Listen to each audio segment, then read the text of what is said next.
IFU. A surveyor can ask you, they can come and stand here and ask you, how do you know how to process this instrumentation? I use the IFU. Show me how.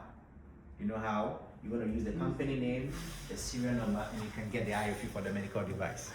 It is so important. So if medical devices does not have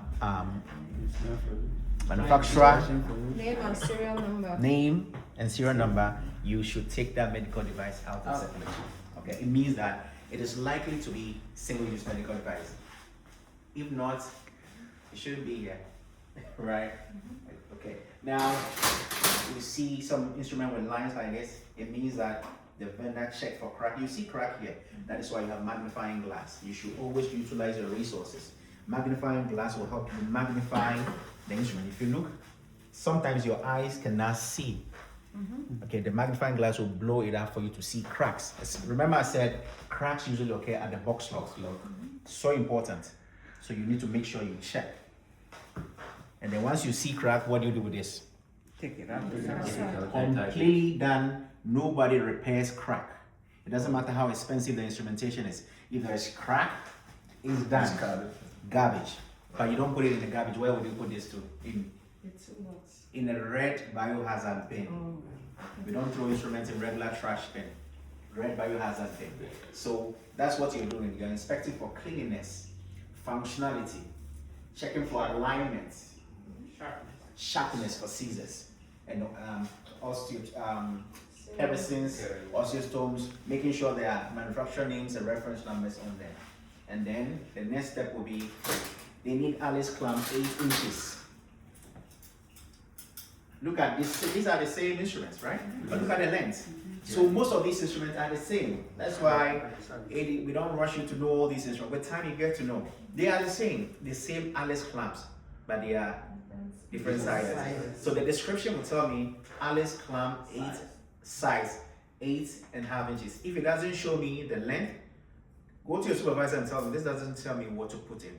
Every instrument must have that description that tells you specifically what they need for the tray. 8 inches, so I'll go for this. 8.5, I'll go for this.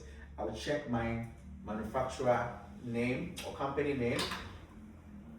Put it under my magnifying glass. So I don't see nothing on here. Oh yeah, it's here. So now you see, I put this. You can't see it here, but when you come like this, mail test. 1612, so I can see and can read the reference numbers right there. So I will take it. If they need 2, I will locate the next one. Okay, if it is not here, I'll go to my spare inventory, get another 8 inches, and then it goes on my stringer. There's no stringer. Yes. Oh no, this is big. This is for decon.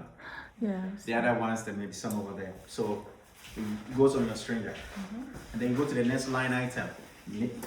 Sponge clamp, quantity 2, 9 inches. I open it up, I inspect for cleanliness, I inspect for functionality, I check for alignments, right? Same thing. I check for cracks. I check to see if there are any stains on or no stains. My manufacturer name, company name, serial number is on there. I go on my stringer, I put it on, then I go on to the next item. Needle holders, It's like a wire driver. Needle holder, let's say 6.5 inches. I have my Jarrett. It will tell you gold handle needle holder, 6 inches. Reference number is, the company is Jarrett, reference number is there. What do I check? Make sure that these serrations are intact because they use this to hold needle. Needles are metal. So all needle holders, it doesn't matter how it looks, it is used to hold a needle to suture patients during surgery. So when you are inspecting a needle holder, make sure it aligns. Make sure there is no cracks or the serration, the teeth are all intact. Sometimes it wears out at the tip. You need to take it out when you see that. When you close it like this to the light, you shouldn't be able to see through. Take a look at this.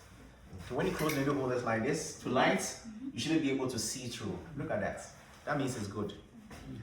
The other thing that I want to point out to you is box lock. What do you call it? The lock. The lock. What do you call? How do you call it? The ratchet. Ratchet handle lock. Ratchet handle close 3 times. 1, 2, 3. The purpose of ratchet handle is that when the surgeon is suturing patients, this locks the needle in place. When the needle is locked in place, guess what? The surgeon can hold this needle holder this way and be suturing the patient. What you do is you close, you test it 3 times. And also to check to make sure that this is working properly, you tap it on the table.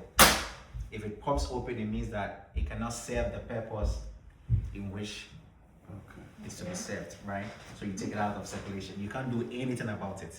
We are techs, we are not repairers, right? So you take it out and replace it. And if you can't replace it, let the supervisor know, hey, I can't replace this. Do you have anything for me? Supervisor will tell you there's extra needle holders in there. Just indicate missing and proceed. If not all, they'll tell you put this on the side. Put the whole tray on the side for some few minutes and let's see if we get a replacement. Okay. All right.